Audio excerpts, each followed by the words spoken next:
Hello, everyone. Welcome, welcome. My name is Megan, and I am the Programs and Exhibit Specialist at the Arlington Heights Library, and I am joined today by my colleague, Chris Kruger, who will introduce himself.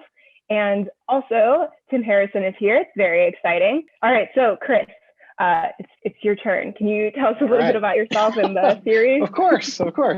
My name is Chris Kruger. I am the Makerspace Branch Assistant Manager here at the library. And before we get started tonight, I just want to quickly touch on what a makerspace is if you're new to the concept, or if you just haven't had a chance to visit one of the makerspaces at other local libraries. A makerspace is a collaborative workspace. It's a place to spread out and work on a project if you don't have that kind of space at home.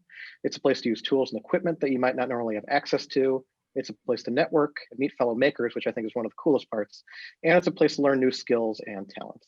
Now at the library's makerspace, we're going to have some really exciting technology and equipment available for things like laser cutting, 3D printing, and embroidery, as well as classes on art, cooking, sewing, and more. Now, if you'd like more information about our makerspace opening in summer 2021, you can check out the makerspace page on our website at ahml.info/makerspace. I'm going to put a link in the chat there for you. Now, I'd like to talk a little bit about the Meet the Maker program series before we get started.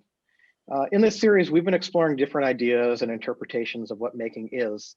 And we've been really fortunate to have makers from across the Chicagoland area who want to share their passions and interests with us. And I think this series is special because it lets us connect with a really interesting group of makers with a really diverse skill set.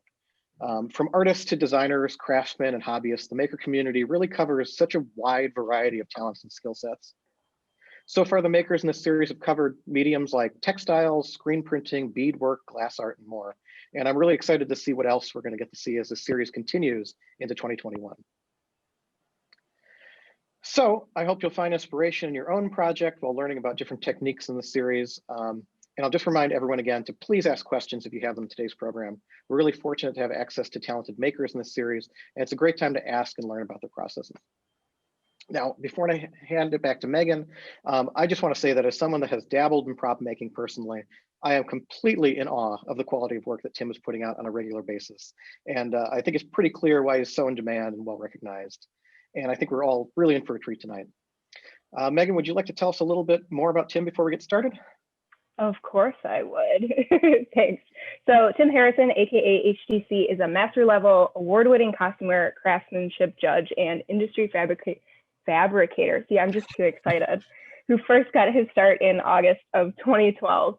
Practical effects, sculpting, casting, foam smithing, letter working, 3D printing, and sewing, metalwork are just a little smidgen of the things that he has brought to the table, along with being known for his fine detail and cinematic level of finishing. So providing costume design and fabrication work for costumers, film, and theater, he has had work featured in Image and Marvel Comics, Chicago theater shows, and some select films. In 2017, Harrison Design Concepts, or HDC, was formally founded and continues to bring your fantasy to reality in 2021. So with all that being said, I'm going to hand it over to Tim as he demonstrates mold making and resin work. Tim? Hello. Thank you guys for having me again. It's always a pleasure. So what we're going to be doing today is just going over the basics of mold making and resin casting and cat meows. You stay down there. So there's a lot of different things that you can do with mold making and casting. It's a very supportive skill to many different skill sets. 3D printing, sculpting. You can use it to make accent pieces or copies of anything if you're doing any kind of mass production or limited mass production at a small business level, I should say. Helmets, just more durable things from 3D prints. A brick and mortar store called Reynolds Advanced Material that's in Chicago. We are very fortunate to have, I believe, one of the 11 national stores really close to us. And if you ever get a chance to go there, especially once the world is kind of back to normal, they've got an amazing showroom, a lot of different pieces of art on display that utilize so many different variations of their materials. We will be using some of their quick setting silicones and resins today, just to help expedite the demo process. And we'll be going over what's called a one-part mold.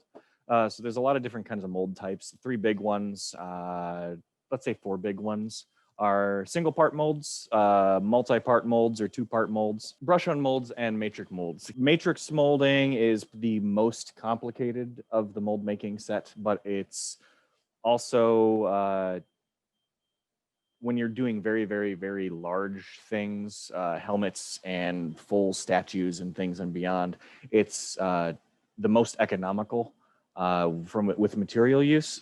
So it's something that if you do decide to pursue this in the future and get into that kind of size of molding and casting, it's a very good practice to get into.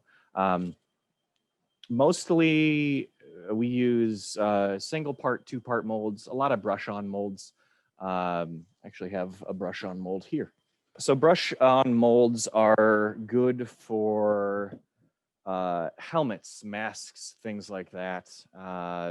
It's just kind of as it is. It's, you take your sculpt or whatever that you're working with and you brush the silicone onto it, do it in a few different layers, and then you put a rigid shell on top of it, and it allows you to get nice, light, hollow casts of your sculpt.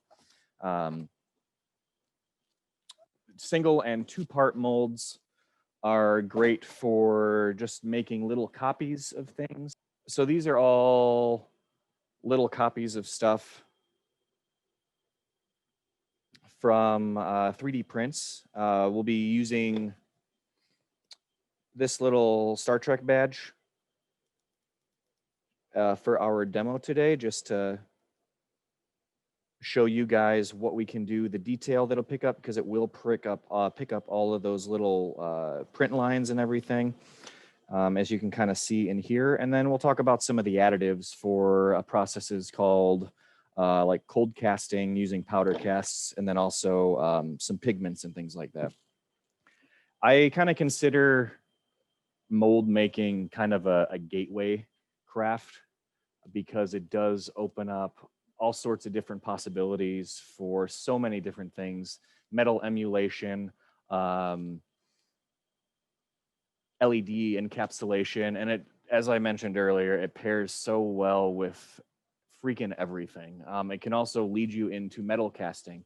There are silicones that'll get you into molding pewters and things like that, and you can stick with pewter and just do electroplating. So there's a lot. I could talk for hours on this, so if you guys have any questions, please feel free to ask, but I will go ahead and get with the demo. So I'm gonna switch back to the other camera so you guys can see this stuff a little better.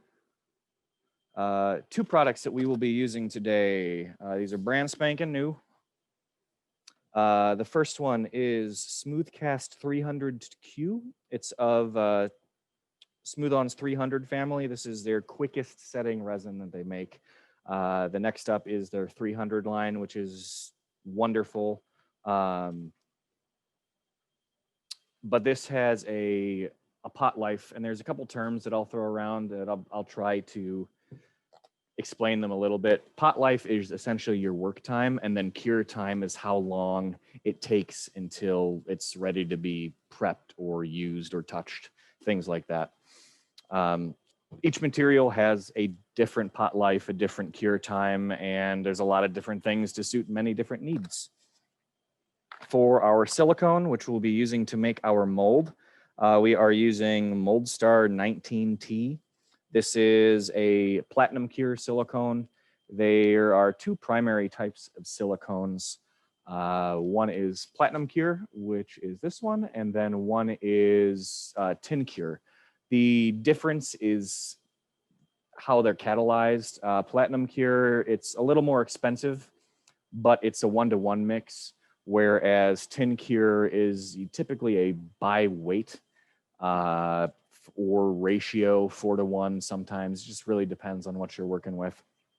But pros and cons to both platinum cure silicones, like if you're doing any life casting or things like that. It's typically what's skin safe for you. A little easier to work with because there is a little bit of wiggle room to that 1-to-1 mix ratio that you're playing with. And with the tin cure silicones, they're a little more resistant to contaminants for cure inhibition. So if, say, you accidentally leave some kind of oil or residue or something on the item that you're trying to cast, the tin cure silicones will have a little bit more wiggle room with that regard, so it doesn't cause any trouble with the silicone curing when you go to pull things out. A lot of different things. There's a lot of stuff, but hopefully this will help you get into doing all sorts of things. So we will be doing a 1-part mold, as I mentioned. The simplest way that I can really show to do that is with a piece of foam core board and a cup. So 1-part mold is exactly how it sounds. When you have the mold done, you only have 1 part versus multiple, or the brush-on sleeve like I showed you guys earlier. So what we will be doing, since we're doing this little Star Trek badge, next-gen Star Trek badge, is I've got, actually now that I'm staring at it, things that you need. Safety. You want to make sure you have gloves. Ideally, you should have eye protection as well, because you want to keep your peepers safe. There are instances where this stuff can splash and get in your eye, or you spill it, things like that. There are different variations of this, these materials that can gas more than others, a lot of the clear resins especially. So you want to make sure you have proper ventilation. I've got a 16-foot ceilings in here, so we're pretty set with that. But if you are sensitive, just make sure to wear a respirator. With the clear resins as well, they are more susceptible to causing skin allergies due to exposure, and some people are more susceptible to the others, so definitely make sure to wear gloves. Also, make sure to use nitrile gloves. Platinum cure silicones, I think it's just platinum. They have cure inhibitions with vinyl and latex. So just get the nitrile ones. They're really easy to come by. Last year, they're a little harder to get now, but if you look around, you can get them, and just have a good couple boxes on hand when you when you're going to start doing this kind of thing, if you start to get into it and you really enjoy it more. So when you are doing your mold base, we will be, again, using this foam core. You want to make sure you've got about a good ½ inch of room around the item that you're molding. For this instance, since we're doing the 1-part mold, I'm just going to use this cup and this hot glue gun and just do a bead of glue around the base of the cup to hold it in place. I'll get back to the other camera so you guys can see that better. So just nothing fancy. Just take your cup and your hot glue gun. This is a high temp hot glue gun just because it's what I primarily use in the shop. And just bead it around to make sure you've got a nice solid base.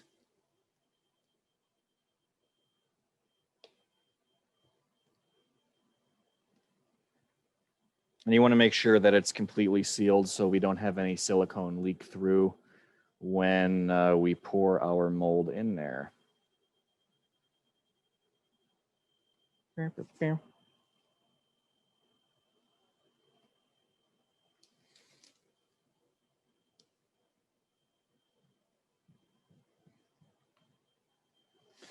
And for things like silicone, if you guys do spill anything.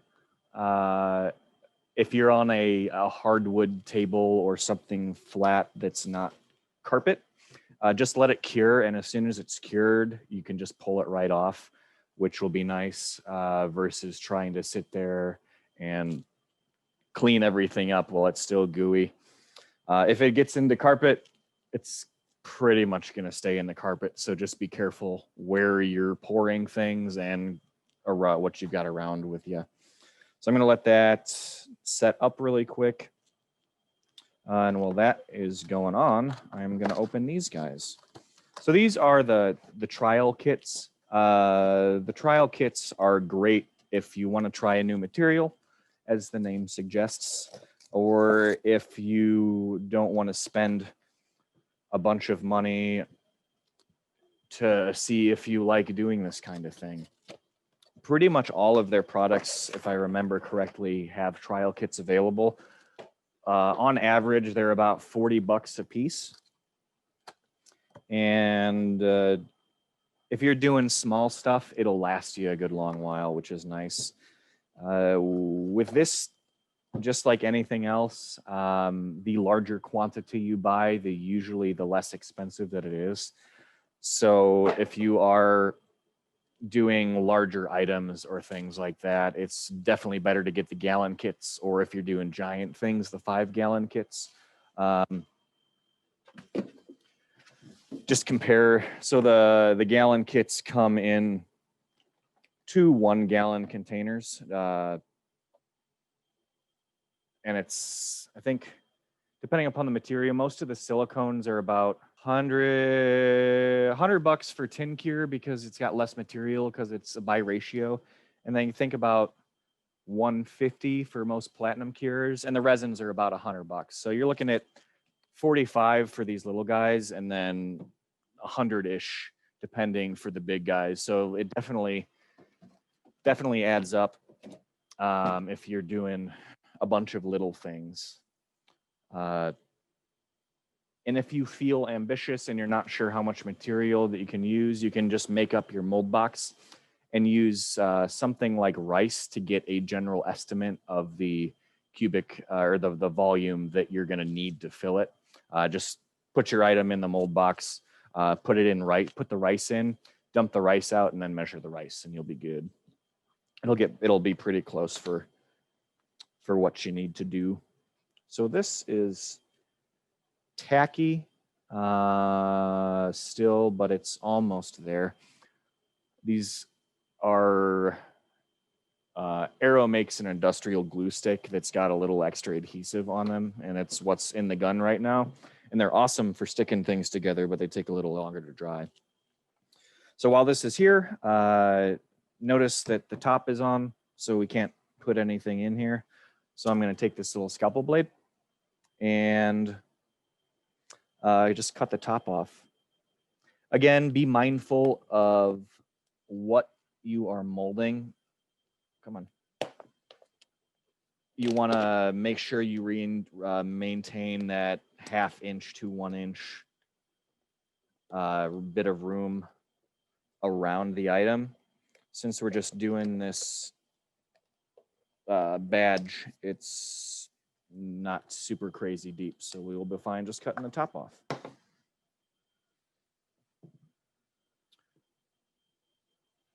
So yeah, nothing fancy. I'm actually gonna just slice around this so it's a little more manageable.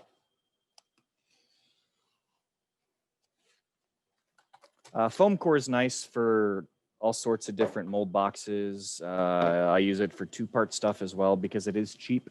There are people that will use Legos for mold walls, 3D print your own mold walls. There's a lot of stuff that you can do against whatever fits in your budget, whatever you're most comfortable doing. You really only get one use out of the foam core stuff. So if you want to be a little more economical, check out the Lego blocks or 3D printed mold walls or something like that. But again, it's as long as you've got something that you can put together that holds the silicone in, you're fine.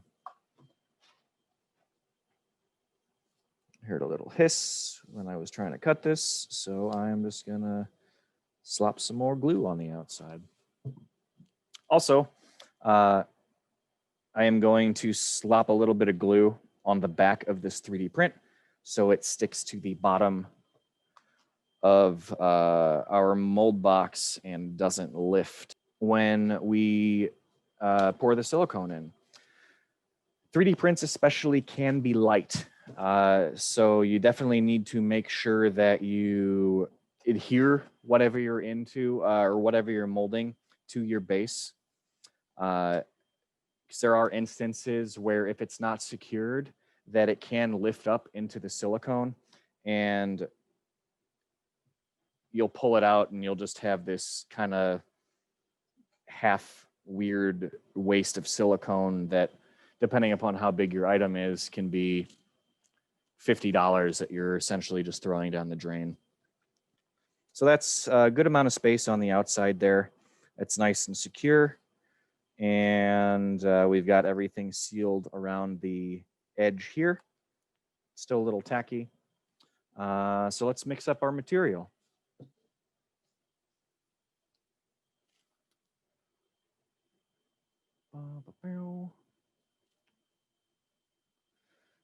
So with all of the materials, you want to make sure that you shake them thoroughly before you open them individually, and then mix them thoroughly when you mix them together.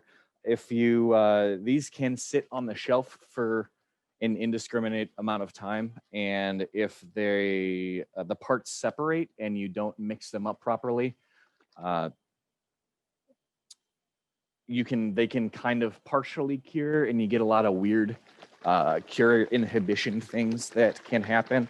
Like you get a solid cast out of it, but it starts oozing oil and it's just not usable. So just make sure that you shake everything thoroughly. The resin you can shake in the bottle. For the silicones, we will need to stir these. I need to get a bigger stir stick.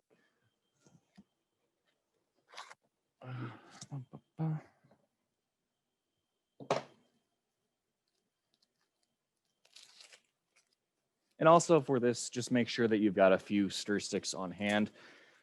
So you can use a new one for each side of the material.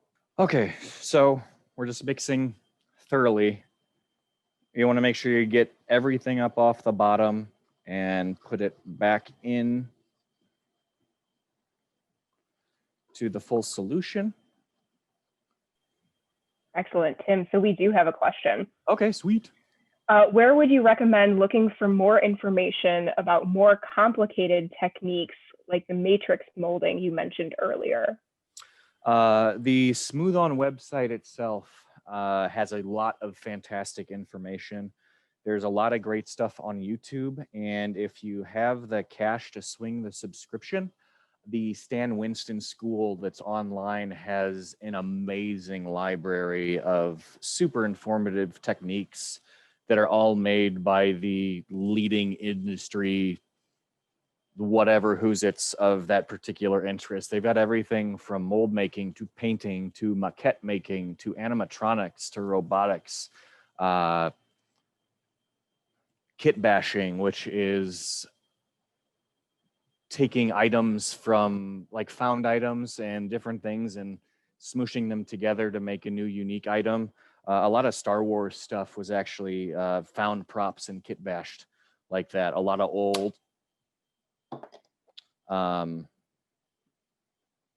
World War II weapons and like 70s, 80s, 60s, 70s model kits and things like that. It's, if you catch the sale for Stan Winston, they usually do a back to school sale every fall. And you can get, if you pay the annual subscription in full, you can get a 40% discount. So the annual ends up being, I think, right around $200 or something like that. Whereas regularly, if you pay it month to month or without the discount, it's between 300 and 600. I don't remember exact, but it's still worth it even at full cost, just for the amount of information that's there. And there's YouTube. YouTube has a lot of great stuff. There's a lot of makers like myself that are putting out content. Probably not so much with matrix molding because it is a pretty complex technique, but it is, I'm sure there's something out there. There's YouTube. We're very lucky now that there's so much information on the internet, whereas 5-10 years ago, even, it was locked in the brains of all these industry makers.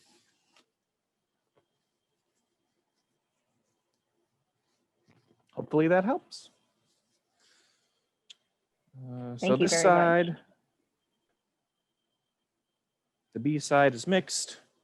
Try not to break the stick this time. And once we get the silicone poured, we'll have about 10 minutes of wiggle room time.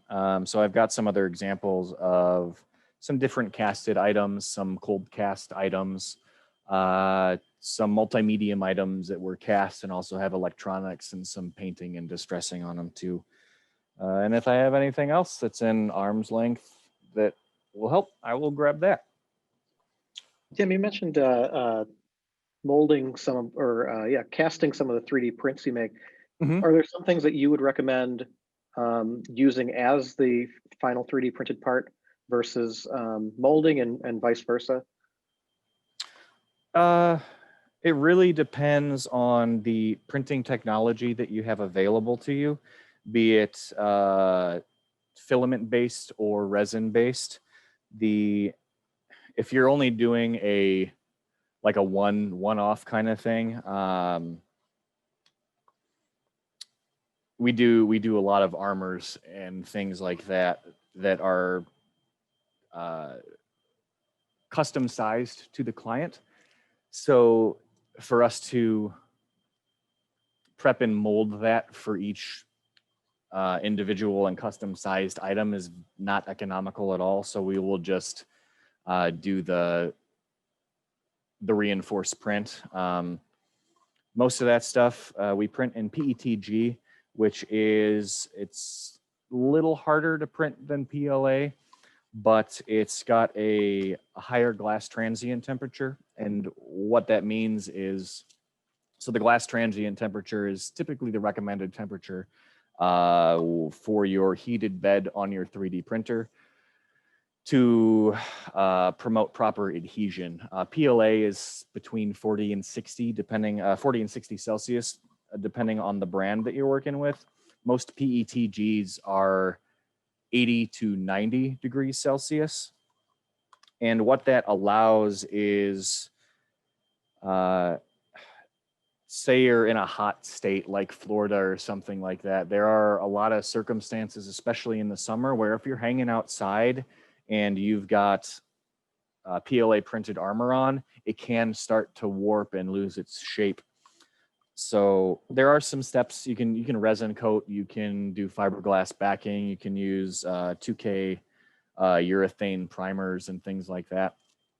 But we'll print the PETG and actually have a helmet over there that I can grab to show a finished printed item once this is set. Long story short, yes, it really depends on the application. To properly finish filament printed stuff, it is a bit of work. It's a lot of sanding to get it to a point where it doesn't look like it's 3D printed. But these guys over here are resin printers, so they don't have a lot of those layer lines, and I can show some examples too. So there are different items. Well, we'll resin print, and the preparation time to get that surface to where it needs to be is not even close to where it would be for filament printed items. And it's faster. If you get the right resin mix, it can be just as durable as a casted item. And say even if you're doing like 5 of something, it's a heck of a lot more time economical to just throw them on the printer versus spending the time to properly mold and cast everything. Once you get the mold done, you can pop things out pretty quick. But it depends. It depends. There's a lot of things you can do. I was rambling. Hopefully that kind of answered your question. Oh yeah, that's great. It covered. Okay, cool. It covered a lot of ground. So one thing I'm going to do before I mix these two silicone sides A's and B's is spray a mold release into the cup. It just provides a barrier of lubrication. When you're doing two-part or multi-part molds, it's essential to use mold release because the only thing that silicone really likes to stick to is itself. And if you don't spray mold release and you're pouring a second part of a mold that doesn't have mold release, they're going to fuse. And not only will you need to cut out your mold master, especially if it's sculpted or something, there's a really high risk of damaging all that work. But you also just wasted all of that silicone. I'm going to spray this. I'm going to spray over here, actually. Just spraying. It doesn't need much. And that'll sit for a minute.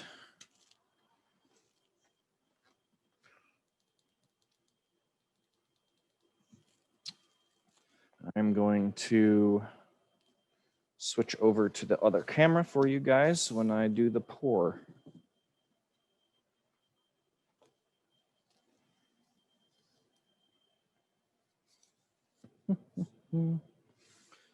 So being a platinum cure silicone, this is 1-to-1 mix, so we don't need to worry about weighing anything. If you do use anything that requires to measure by weight or something like that, you can just get a cheap gram scale.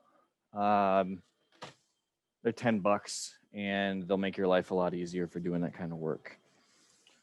So you can use any cup for these. Pixis is this brand. They're a little more expensive, but it's nice because it's got all sorts of different units of measurement on them.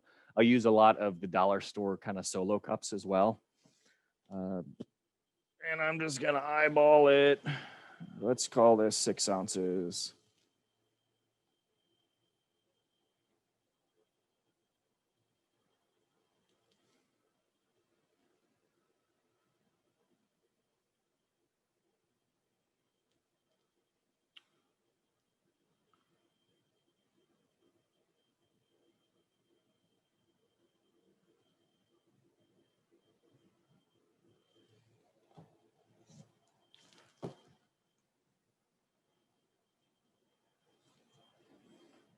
Seal this back up.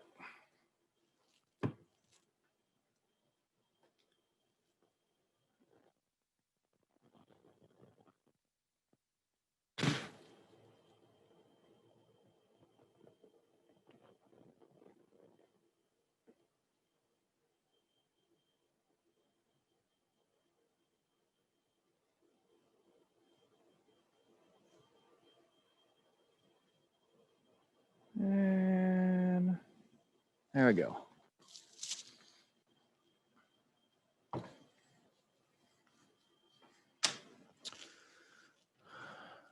Let me grab my garbage can really quick. So I mentioned earlier pot life and cure time. Just to refresh, pot life is how long we have to work once side A touches side B, and you want to start your timer as soon as that first little drop touches the other side of whatever you're pouring in first, just to stay safe with everything. The ambient temperature of the room can affect that time as well. Most silicones and resins are thermogenic compounds. So as they start to kick or process starts to go, they create heat, and heat builds upon itself exponentially. So if you're in a hot space or it's the summer, that heat will build on itself exponentially quicker than it would be if you were at room temperature, causing the cure time to be much faster. So also be aware of that. And the same thing if you're in a colder spot as well. You don't want to be too cold because that can cause cure inhibitions, but if you're, say it's this in 60s or something, that will slow your cure time down a little bit. And once you get familiar with the materials as well, you can kind of use that to your advantage, depending upon what you want to do. So I got my stick. I'm gonna switch to the other camera. And we'll start mixing this stuff up.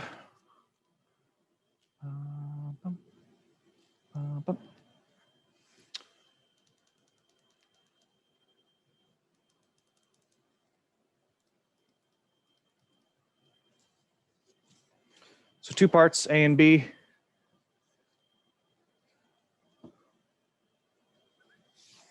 And so the pot life on this silicone is 3 minutes. So either have a timer ready, or I've got Google Homes. That's really nice because they're hands-free and you can just yell at them. But I'll always say thank you just in case they do take over the world. Hey, Google, start timer for 2 minutes and 30 seconds. I always like to give a little extra time just in case.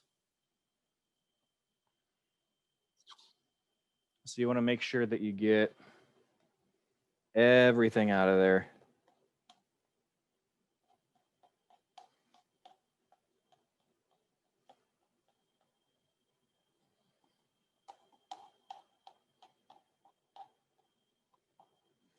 And also remember that it's not only 3 minutes to mix this, but it's also 3 minutes to pour it. So in that 3 minutes time, you need to get everything thoroughly mixed and into the item that you have ready for molding. I usually just get it around the sides for about 15-20 seconds or so. And then pour it back into the other box or cup.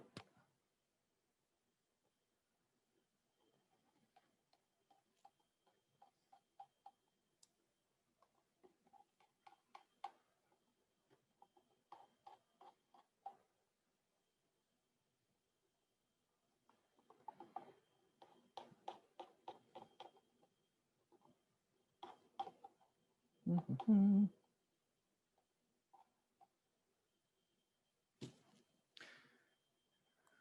And as you can kind of see, this is a little bit messy. I've got the paper down.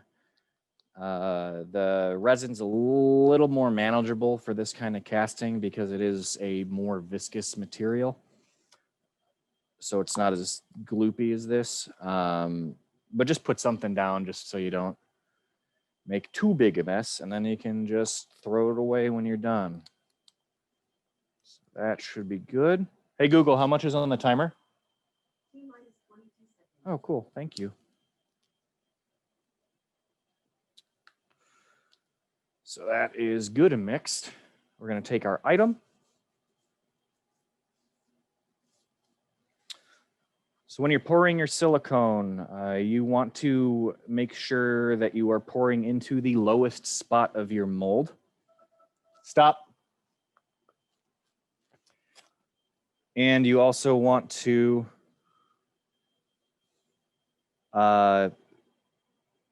make what's referred to as a thin ribbon. So as you can see, as soon as I get that contact point, I'm pulling it up so that there's just this thin strand of silicone going into your mold box. And what this ribbon does is it helps prevent any further air encapsulation into the silicone mixture. and also helps ease the slow of the resin as it fills in around the master item that you are making the mold of, to make sure that there's less air encapsulated next to that. Being super quick set items, there is going to be air in here regardless. You can see the bubbles, but the area around the item that we are molding should be fine. If you're doing any super clear things or working with items that you've got a much longer work time, you can do processes that are called degassing your silicone and then also pressure casting. When you're pressure casting, you essentially need to do both.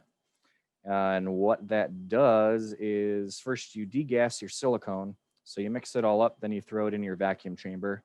You want to make sure that you have a vacuum pump that's rated at least 7 CFM and typically 2-stage, so you can get proper vacuum.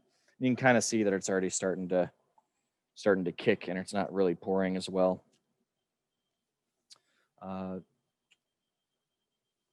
So anything less than a 7 CFM and dual stage, 2 stages recommended. You won't reach the proper recommended vacuum that you need to reach to properly degas everything.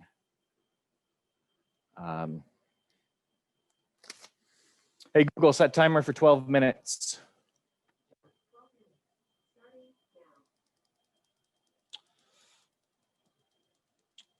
So with pressure casting, once you've got your silicone degassed, then you can pour it into your mold. And just as an extra precaution, I'll typically cure that mold under pressure as well. If there is any chance of when you're pouring that you still get air in your silicone, or it's like right up against your master, as soon as you put that mold under pressure, there's a very, very high likelihood that the resin that's in the mold that's going to create the copy that you're trying to make will bust through that thin wall into that air bubble, and you'll get a bunch of little pimply positives on your cast, and then it just creates additional cleanup work and can ultimately ruin the item that you're trying to cast as well. Another good thing with pressure casting is it allows you to essentially create glass clear items. This is a different resin. This is called crystal clear. As you can see, it is crystal clear. You can actually do prescription grade lenses with this material. It is an industry grade material, so you need proper equipment, proper ventilation when using it, because it's pretty nasty stuff. But even, oh, the battery is on here. Even without pressure casting, you can do some pretty cool stuff. This is an old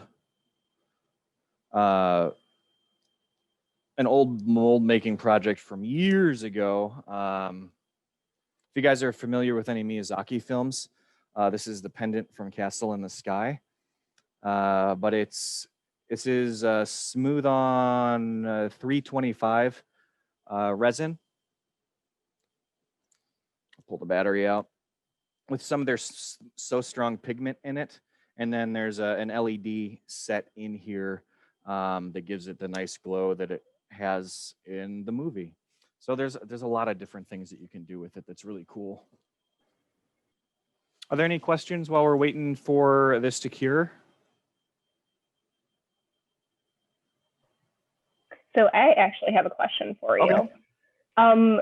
With everything being shut down and cons not really being a thing, sometimes digital, sometimes postponed, how are you getting your work out there? Like, how are you expanding and possibly getting new clients? Mostly word of mouth. We've always been pretty deep into the Star Wars community and some other industry ties and things like that. So it was kind of a nice reprieve without the madness of prepping for travel and convention. So it allowed us to get a lot of organization and refinement done that had been being put off just due to the crazy hectic schedule. So that was awesome. And then just showing your work in Facebook groups and things like that. The Star Wars costume community especially has a lot of specialized group for makers, but also people who just want to purchase their costumes. And it's not just Star Wars. There's DC groups out there, Marvel groups out there, a lot of anime groups out there. Just put the stuff out there, and 9 times out of 10, there's going to be somebody that likes your work that wants to contract you to get it done. Awesome. And I will say that any product or any website that Tim has talked about or anybody has brought up, we will be sending out a survey email following this, and I will make sure to link everything that was discussed today. Sweet. And Tim, do you have a white whale project that you've had to put aside and come back to?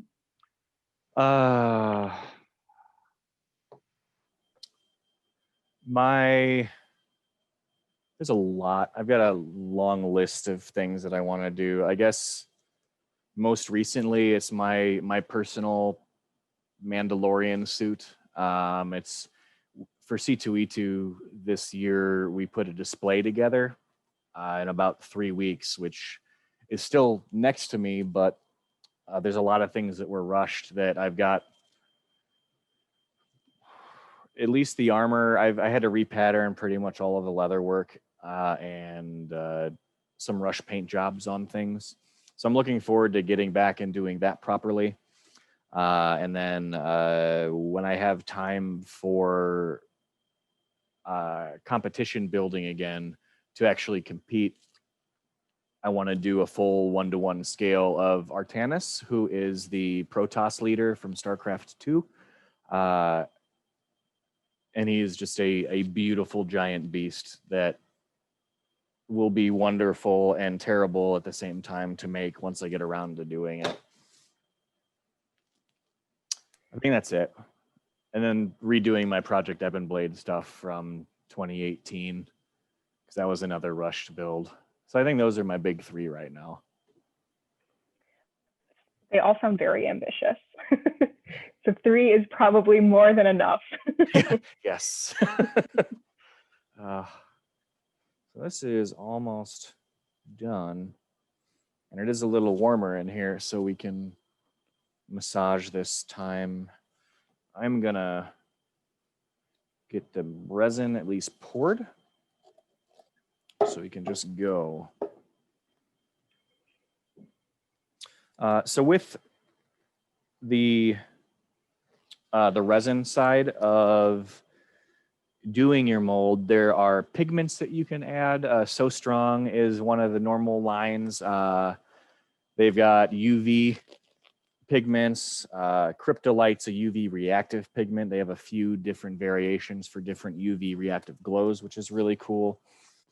There are also powders that you can do for different metallic finishes or emulating stone and things like that. For the most part, I use a lot of Smooth-On product. This is, speaking of the Project Ebon Blade from BlizzCon a few years ago, this is cold cast brass and aluminum. And what's nice about cold casting is that you can get the true metal patina on it without having to do actual metal forging and things like that. And there's a lot of cool stuff that you can do. So you can do backlights on the eyes and all sorts of fun, crazy stuff. This was a belt buckle that glowed and also smoked. This is another cold cast aluminum piece. It's a thermal detonator from Star Wars. A lot of different multi-medium stuff in here, including the hollow cold cast and the electronics. So there's a lot of different variations of stuff that you can do if you have the time and opportunity to mess around with it. So that's get ready to pull this back out.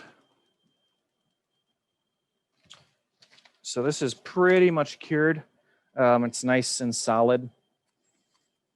And again, the materials that we used are disposable, so you don't need to be gentle with it. You can just rip it apart, or with the plastic cups especially, I'll usually just cut them down the side so I can pull the silicone out. And then the foam core is disposable as well. When you're doing two-part molds, you can sometimes, if you're using foam core, salvage the wall that you made with it just enough to use it again for the second side of your mold. And that is it. So this actually stayed secured to the base. And then we've got our negative of the item that we made the mold of. And you can see up close, kind of, see if I can focus it any better, all of the 3D, there we go, 3D print lines and everything. So it's very detailed when you're doing this kind of stuff. And just to get fancy, I'm gonna brush some powder in there. So this is actually, this will be the same gold. This gold powder here, this actually is by Alumalite, which is another great resin and additive making company. Super, super fine powder. You don't need much. And what you will be doing is essentially you just take a chip brush or an acid brush and just a little bit of powder on it. And then you just brush it into the mold. You don't need much.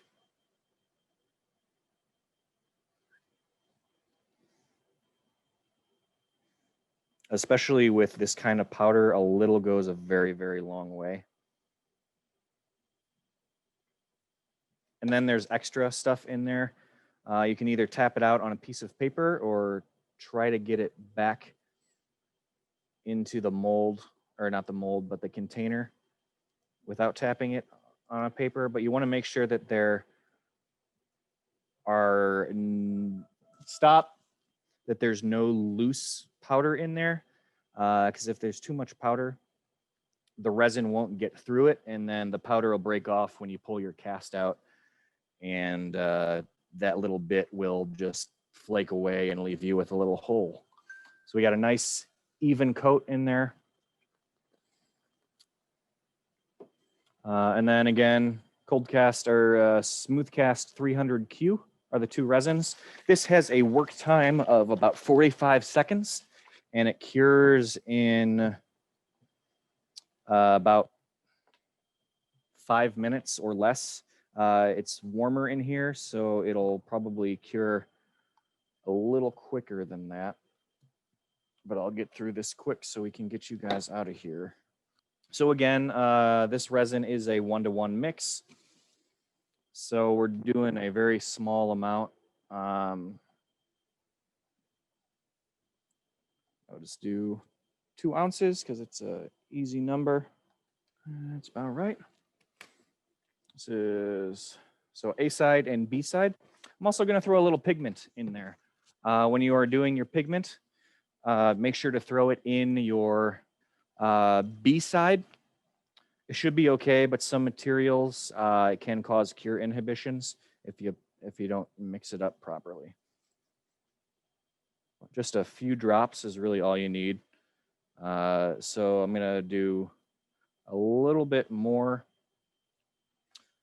This resin does cure an opaque white, so it'll turn into a dark gray, depending upon the amount of pigment that's in it. And then you want to just mix that up thoroughly.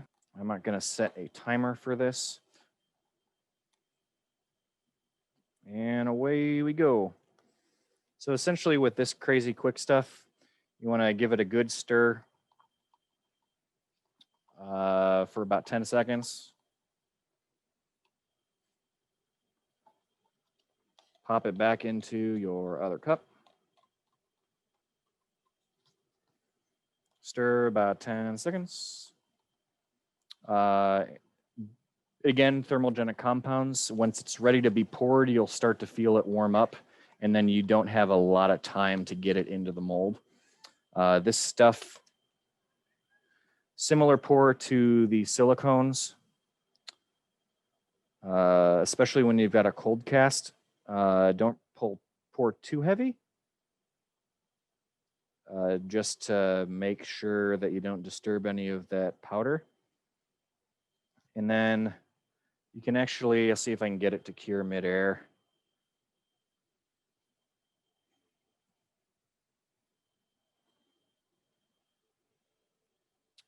The quicker setting the material, there we go.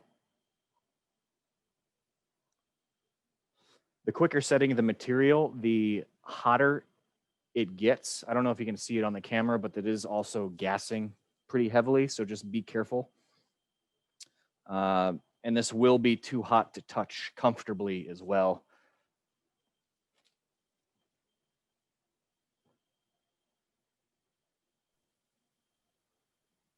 Tim, how many casts will you get out of one of those molds? Depending upon how sharp your edges are, with the item that you're pulling out, any fine detail and things like that, you can get anywhere from 15 to 30 or more, just depending upon what you're working with.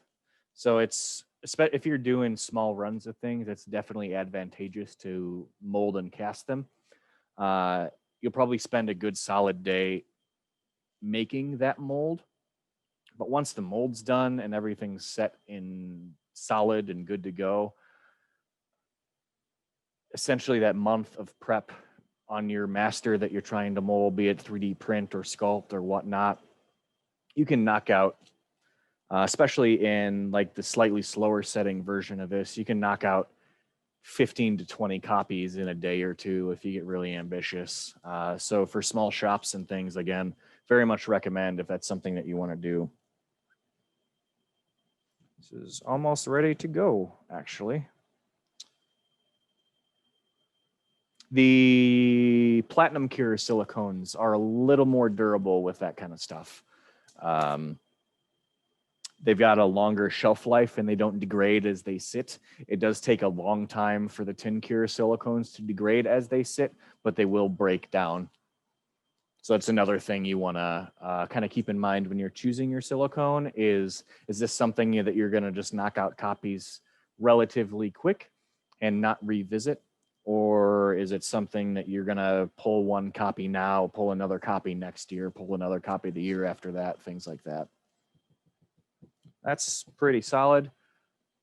And here is, again, how quick that this stuff kicks when you're working with it, but also how rigid and how quick it gets rigid. So there's a lot of cool stuff that you can do.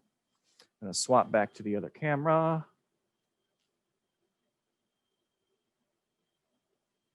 So we got our mold. I'm going to put gloves on so I don't carry 8,000 pounds of fine gold glitter home with me, though it's probably already too late for that. So 1 part mold, you'll notice that it is a little not perfectly flat on the back. You can just sand that smooth or be a little more diligent with your pour. But pop it out. And it's still a little bendy on the smaller parts. But now we've got a super pretty shiny gold copy of our 3D printed comm badge. So there's the print. And here's our cast. A little bit of a bubble in there. That's just my fault from, I probably waited a little too long to pour it, but it happens. But you can see all of the details that it picks up, the little step marks from trying to print on the curve, all the layer lines up top, and also the difference in the base resin with a little bit of pigment. This would have been just regularly white versus just the super, super nice finishes that you can get with all these different additives. Again, this is all cold cast aluminum. It does oxidize, so this would be shinier if you get a fresh polish on it. But just to show the difference, that's what it looks like before all the polish and prep work after your cast. So there's a lot that you can do. A lot of fun stuff. And make yourself really cool toys. So that's the basics of your one-part mold making. We do have a video that goes a little bit more in depth that we did with Talk Custom and TNT Cosplay Supply, if you guys are familiar with those. And then we'll be doing some more additional